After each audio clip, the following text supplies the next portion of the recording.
has been written by Robert Lee Frost. He was an American poet who is highly regarded for his realistic depictions of rural life and his command of American colloquial speech. His work frequently employed settings from rural life in New England in the early 20th century, using them to examine complex social and philosophical themes. A popular and often quoted poet, Frost was honored frequently during his lifetime, receiving four Pulitzer Prizes for poetry: A Road Not Taken, Mending Walls, Stopping by the Woods on a Snowy Evening. Birches are some of his most famous poems. So, here in this poem, and moving next to the a little bit about the poem. Robert Frost, a highly acclaimed American poet, and his poems usually focused on the themes of human tragedies and fears and their ultimate acceptance or their solution.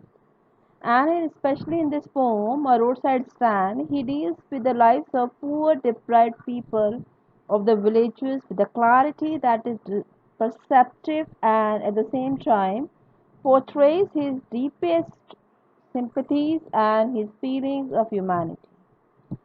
The poem also brings into focus the unfortunate fact that progress and development is unequal between the cities and the villages, leading to feelings of distress and unhappiness among the dwellers of the latter.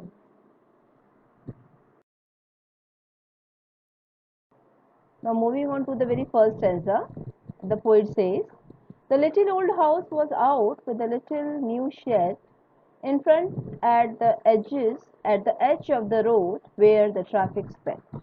Now, here the poet talks about the stand which has been added to the old house, and this stand meant to sell some items. Fine. Out with here refers to extend, edge is beside, and where the traffic sped refers to where the traffic moves. Okay, fine. So, a stand has been extended in front of the old house so that some items can be sold there for the people, those who keep moving from there. A roadside stand that too pathetically pled, "It would not be fair to say for a dole of bread, but for some of the money, the cash whose flow supports the flowers of cities from sinking and withering fate." The polished traffic passed with a mind ahead. Now, here in line third, pathetically pled, that is request, very poorly begging sort of. So here PP sound has been repeated. So this is an example of alliteration here. Now this since the shed is much extended at the edge and the corner of the road, so that the stand can grab the attention of the people who move in fast pace within their cars. And these stand owners, they beg, pathetically pled, that means they beg, they request these car owners to stop, to hold, and help them out by purchasing some items. Now, it would not be fair to say for a dole of bread. That means they don't want any, they are not begging. They don't want any kind of charity over here.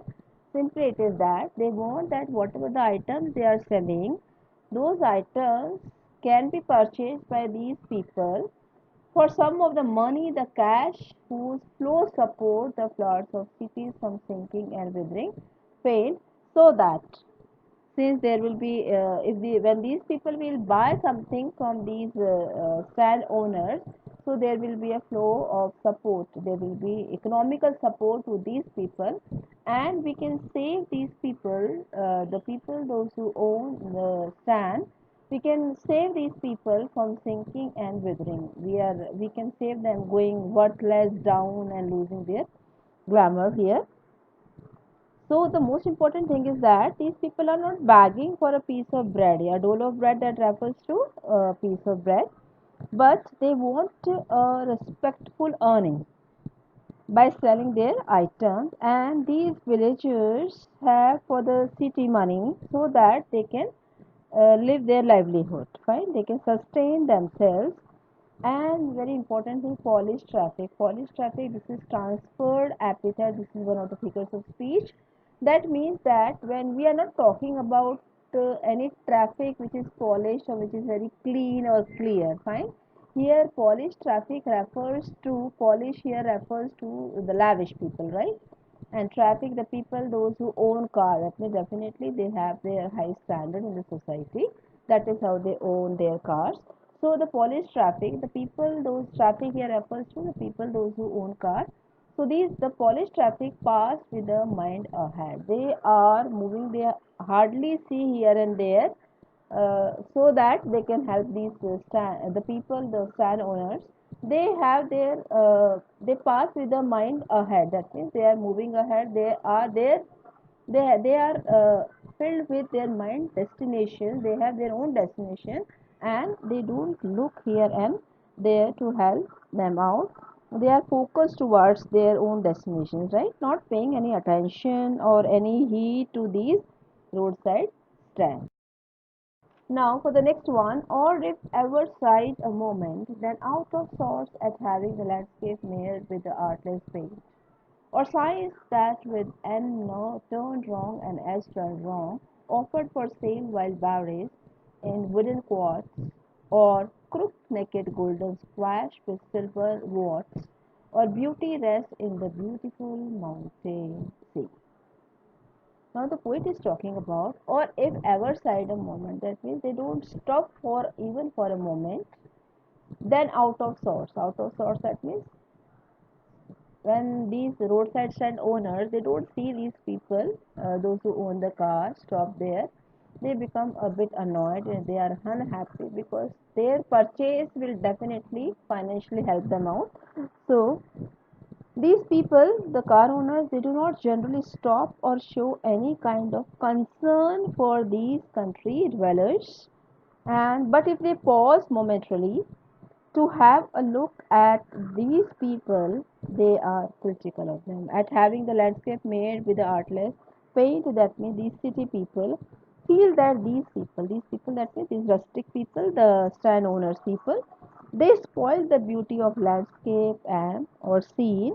They show annoyance, as even the signboards are wrongly painted, and then as what is that mentioned for, and offered for sale wild berries in wooden quarts, and they do sell some vegetables, some fruits, wild berries specifically, and these berries are kept in wooden quarts. And these roadside stand owners, they sell wild berries, and these containers are very twisted naked, right, they are crooked means not proper shape, and they have golden squash in that, and these city dwellers do not approve of this, they do not like it, and these roadside stands are a blot in this beautiful surrounding, or beauty rests in a beautiful mountain. See, so this is what the poet is talking about, that means instead of helping out these people, according to these city dwellers, these roadside stand, they are the blot because they are the obstacles, they are the hindrance in this landscape, the beauty of the landscape, I must say.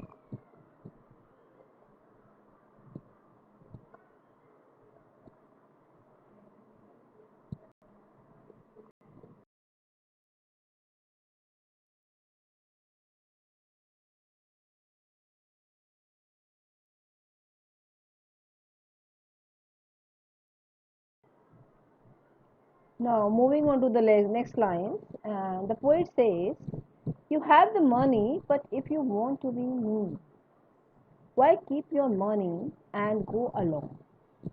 The hurt to the scenery wouldn't be my complaint so much as the trusting sorrow of what is unseen." Now the poet says, "You have the money." That means the city dwellers are moneyed. But if you want to be me, but if you want to be selfish and do not want to share their money, why keep your money and go alone? That means you don't want to spend your money for these people. And actually, you're not these people, the roadside stand, they don't want any kind of charity from them. They don't want any kind of begging from them. Instead, they want them, they should purchase whatever the item they are selling, so that that will be an aid for them in their financial state.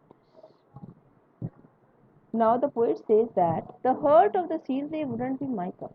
That means the poet doesn't complain about the harm these people cause to the natural beauty, but he is more concerned with the pain and sorrow of their unsaid words. Unsaid one here refers to in the form of showing empathy toward these people. That means not necessary that every time one must say something. There are things one can make it out, one can shower his or her sympathy in the form of holding their hands and bringing them out of this grave of poverty, so much as the trusting sorrow of what is unsaid. That means city people showcase a silent, ugly facial expression which speaks about their cold and indifferent attitude. Cold here refers to which doesn't have any feelings into it, right? That means altogether these people, the city dwellers, they are not bothered to help these people in any of the way. This is what the poet is talking about.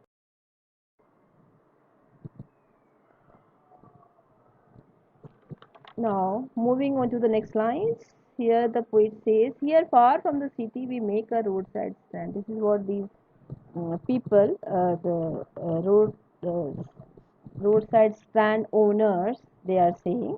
Here far from the city, alliteration is there. Here far from the city we make a roadside stand and ask for some city money to feel in hand. That means these rustic roadside are far away from the city and hope some money from city dwellers would pass into their hands which sustain their livelihood. That means which will definitely a help for these people to come up from their gravity of poverty, and by letting some money pass into their hands. This is what they want to try if it will not make our beings expand and give us the life of the moving picture promise that the party in power is said to be keeping from us. Now, this is very, very important line and very true emotions and feelings have been expressed here. And though the poem was written long back, but still uh, the same thing is happening, and we can see around us also every now and then. So the poet is saying that these city dwellers will keep the promise of providing comfortable life shown in the theater with a moving picture. That is the kind of life the movie has, that bigger than life, right? Life bigger than life, and which the ruling parties have failed to do. So like these rich people, they do promise them and give us the life of the moving pictures promise. They do promise them to make their future, that the party in power here refers to the government, the politicians, is said to be keeping from us, and but they these parties they fail to do so. So these city dwellers can play a great role in their life to keep them out by promise, by passing or promising them, but then these promises should be fulfilled and passing the money in their hands against buying some items which they would buy in the city as well. So now it is not unnecessary that these city people are buying something from them. Otherwise, also whatever the things are required to them, they are going to purchase from the market. Fine. So why not these people then? In the other ways, there will be a help also to these people.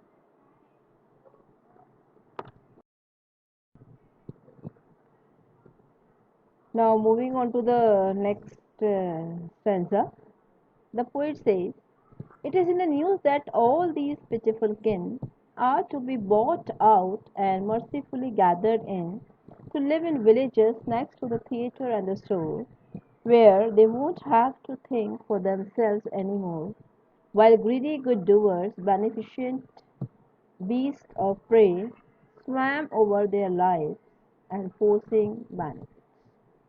Now, it is in the news that all these pitiful kin. Now, pitiful kin refers to the deplorable people. That means the people, those who, the community, or the people, those who are relative in poverty. Fine. So, he is talking about these people. It is in the news that all these pitiful kin are to be bought out and mercifully gathered in to live in businesses. That means these people, the political parties, the rich people, they are going to provide them a superior lifestyle. Fine. Next to the theater and the store. That means it was in the news. It was in the news that all poor whom poet consider as pitiful kin, as they are the relative in poverty, and their hands would be acquired for commercial development. Fine, that means these people are going to help them out, and they want these people to vacate these places and move to villages where they would be provided a superior lifestyle. They would be relaxed. That means they don't have to worry about their financial condition. These people, the people, the ruling people, they are going to provide them all the facilities, and they will make their life very comfortable. Now see the lines when we see, while greedy good doers, this is alliteration here. Fine. So this is referred to that the greedy people pretending to be their benefactors. And that is why here good doers and greedy. How good doers can be greedy, right? So here this is these people, those who they pretend beneficent beast of prey. Beast of prey, that means they exploit the people for their interest. So here it is that these crooked politicians, that means these politicians, those who pretend that they are going to do something for their benefit, actually not. They are going to they are their interest, they are using them for their own interest, so they are trapping them, we can call it. And these men in power, they are the beast of prey. Fine. So who are the beast of prey here? These people, the moneyed people, the people in power, the politicians, and they grab prey and grab of benefactors. That means they pretend that they are going to be beneficial for them, but actually not. They are trapping them for their own interest, and they trap them over their lives, portraying to be their benefactors, which they are actually not. Swam over there. Swam here refers to like all of them.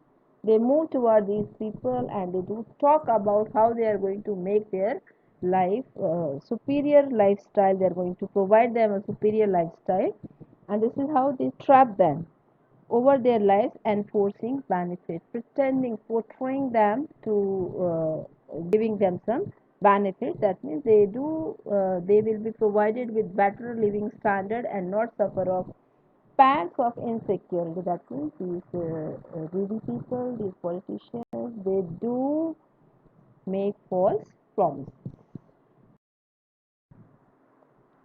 And now moving on to the next lines, and that are calculated to soothe them out of their wits, and by teaching them to sleep all day, destroy their sleeping at night, the ancient way.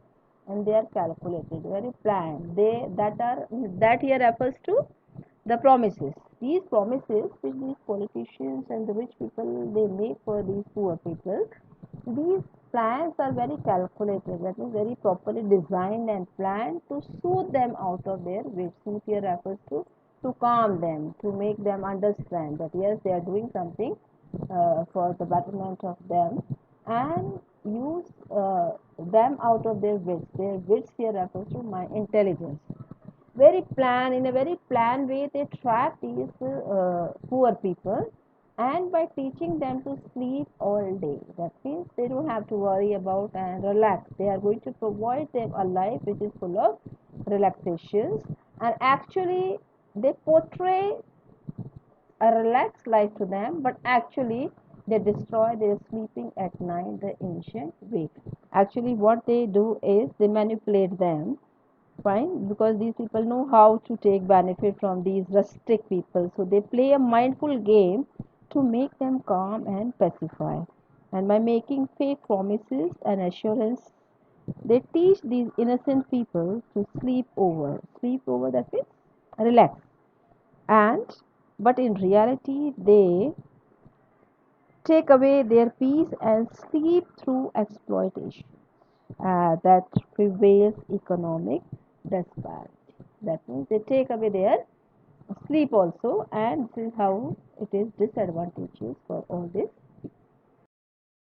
Moving on to the next lines, the poet says, sometimes I feel myself I can hardly bear the thought of so much childish longing in vain, the sadness that lurks near the open window there, that waits all the day in almost open. Now the poet says, sometimes I feel myself I can hardly bear, I can't accept. The poet finds it unbearable to see the childish longing. Right? The thought of so much childish longing in vain, it is all useless. Because these the people who wait for the customers uselessly.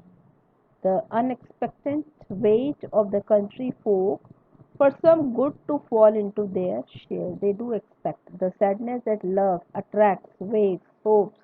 Near the open window there that waits all the day in almost open prayer. They do have an expectation. They are full of hope that definitely some person will come and something they will purchase something, but it doesn't happen. So here it is. As they do wait for the people to stop there to buy something, but it does not happen.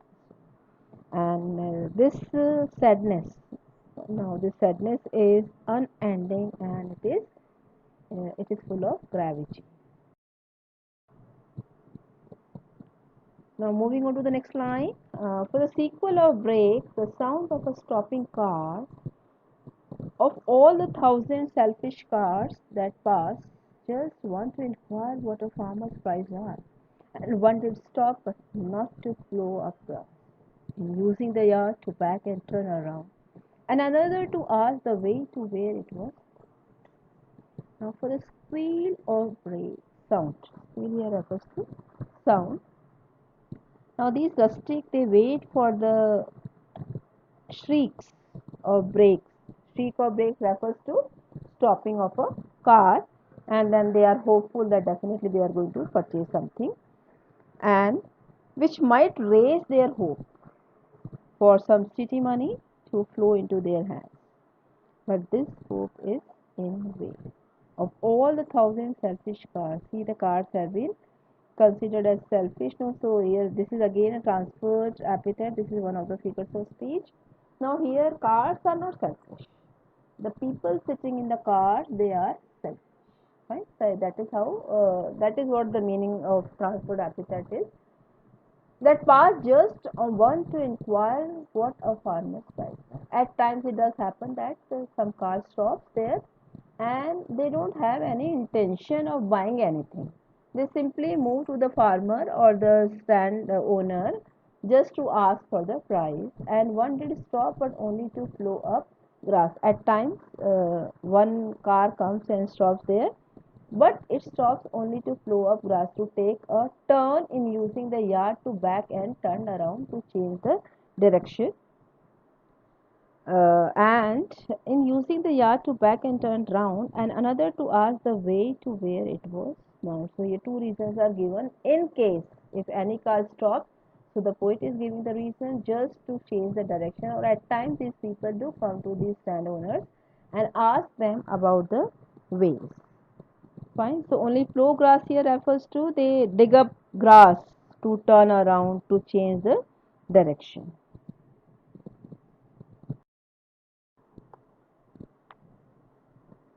Now moving on to the next, the another to ask, could they sell it gallon of gas? They couldn't. They had none, didn't it see? No, in country money, the country scale of gain, the requisite lift of spirit has never been. Now there are another people, those who, and another to ask, so could they sell it gallon of gas? Now there are some other people also, those who stop there, their car stop there, but not to buy something. They simply ask them whether they sell gallon of gas. Now See, the second line is very important. They couldn't, they had none. Didn't it see now this crossly cross? They are full of anger because these people, the people, those who come there in car, they do see that hardly there is any gallon of gas. So why are they asking? So at times these people do feel, the strict people, they do feel that they are making mockery of them. So when they ask about the gallon of gas, they get irritated also. They are annoyed and infuriated also. Now we can clearly make out. See, no in country money, the country scale of gain, the requisite lift or spirit has never been. Now these people, they can make out that there exists a sense of alienation between the rural and the urban poor. They are unknown to each other. I mean, they do not want to cooperate. Like city people do not cooperate. These poor, they take them to in a very low grade, right? So in country money, the country scale of gain, upliftment of country people. So these people do not have any intention of uplifting these people, uplifting the poor ones, and the requisite lift of spirit has never been found. And you don't see any courage in them. You don't see any motivation in them, and they are unaware of the villagers' plight and engrossed with the pleasure of the material world. That means these rich people, they are engrossed in themselves also. They enjoy their own life with all the pleasures of material world, materialistic things, irrespective thinking about anything about these poor people. Now the very last line, last stanza of the poem. Also, the voice of the country seemed to complain. I can't help owning the great relief it would be to put these people at one stroke out of their pain. And then next day, as I came back into the scene, I wondered how I should like you to come to me and offer to put me gently out of my pain. Very important line over here.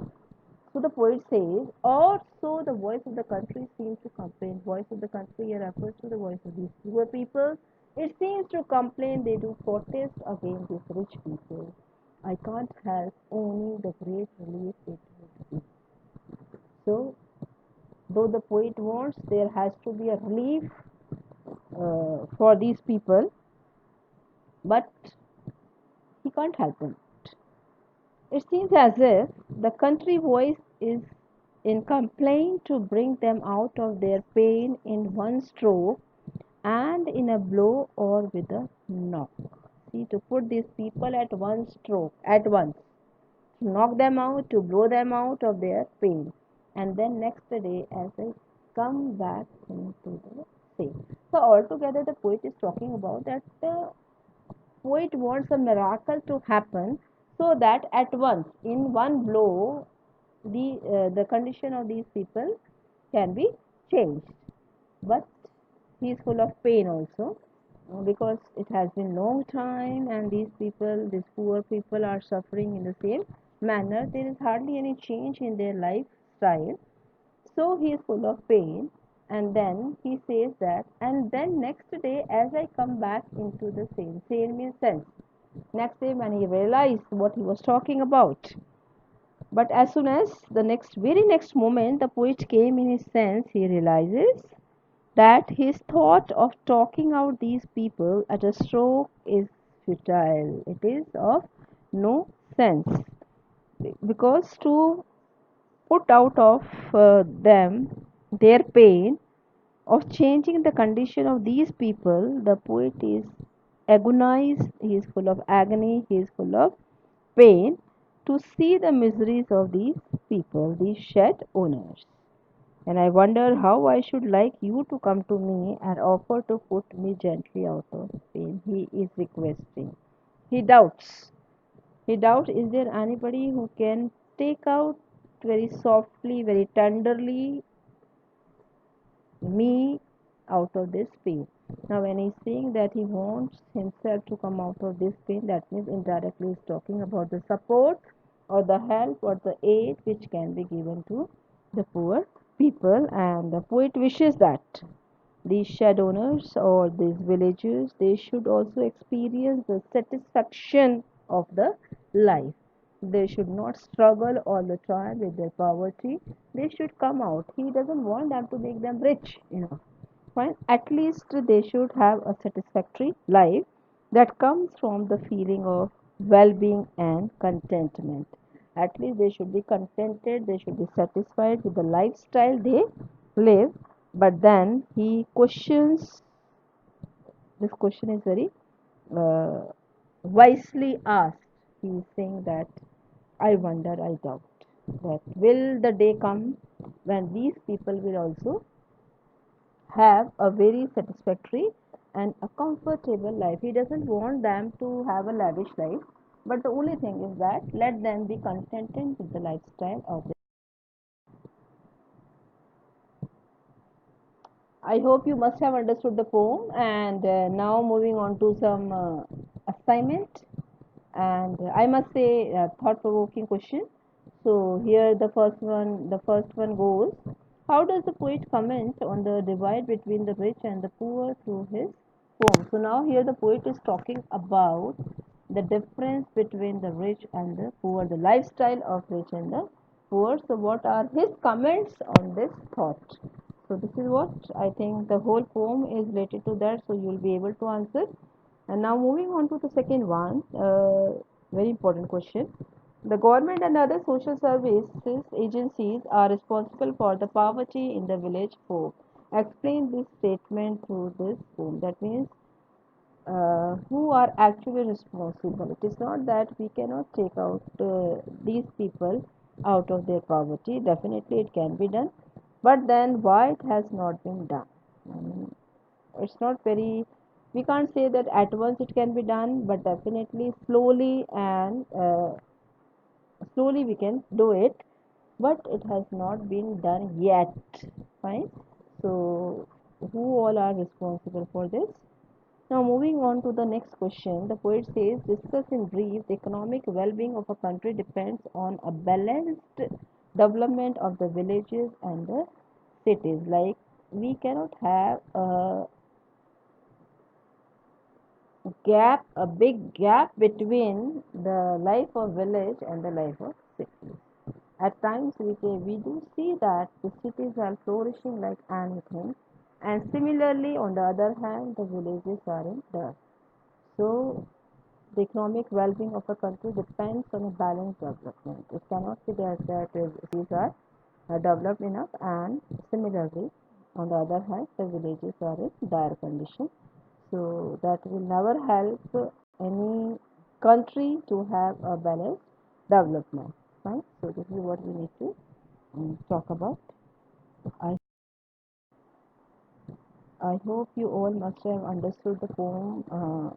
If not, you are always most welcome to put up your questions in the comment box, or you can WhatsApp me in person also. So that's all with this poem, and thanks a lot.